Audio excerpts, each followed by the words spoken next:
Hello，大家好，我是 Kelvin。那今天这个影片的关键字叫做公积金。前首相伊斯麦沙比里昨天就有发文表示，他在来临的国会呢会要求政府再一次的允许人民通过领取公积金，也就是 EPF 的方式来解决目前生活成本高涨不下的问题哦。那为什么沙比里会那么突然重提这一件事呢？毕竟首相安华在前不久才刚刚委婉的拒绝了这一个请求，安华也非常清楚，那是人民的养老金啊，不能够乱动啊。那到底是什么东西让沙比里有这一个胆？竟然可以再重提这件事呢？主要是因为有一个民间组织，这个组织叫做关怀人民传承组织，简称 PWRN。那这一个组织呢，在面子书上面呢有11000个追踪者，但是哦，它在这个短视频平台 TikTok 有250千的这一个追踪者，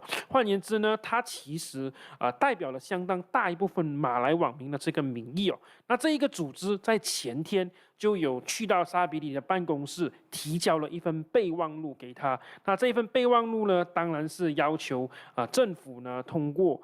让人民领取 KWSP 这个公积金呢，来解决生活问题。他在这一个备忘录里面就有提到，有一些马来人哦，在面对这个生活成本高涨不下，然后又没有办法赚到更多的钱来解决问题呢，竟然哦需要做出一些出卖灵魂来换取钱财的一些事情呢，来解决生活危机哦。比如说，他就有说到，有一些马来人呢需要通过卖淫甚至是贩毒的情况呢，才能够解决问题。那可见，其实真的是有相当大一部分的马来人呢，在这个生活经济压力的情况下，真的有一点喘不过气哦。那讲完了这一个事件过后呢，其实这一个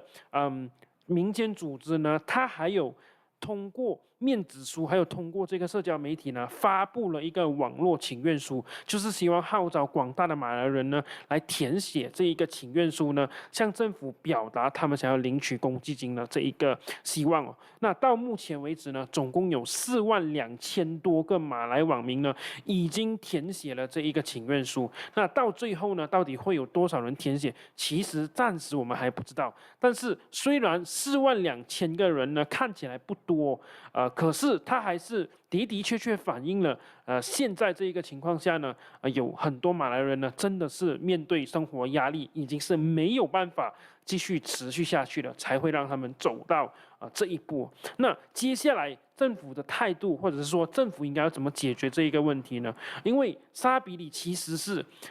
某种程度上来讲捡了一个大便宜啊。这个领取公积金本来就是大部分马来网民想要做到的事情。那沙比里呢，就仅仅只是把这个备忘录提呈上去国会呢，那他就能够捞取一些政治资源。那其实后面真正面对大麻烦的是安华的团结政府啊。那这个沙比里又不是内阁成员，他只需要把问题丢出来过后呢，内阁成员就是内阁部长呢，就非常头痛哦。那接下来到底安华需要怎样去解决，还有面对这些马来网民的这些要求呢？我觉得其实真的一点都不好弄哦，因为毕竟短时间里面呢，你真的没有办法让这个经济问题呢得到解决。然后，如果政府的态度还是依然保持非常坚持的态度，就是不能够让人民呢继续提取这个公积金，那就可能会有一些反效果。毕竟现在是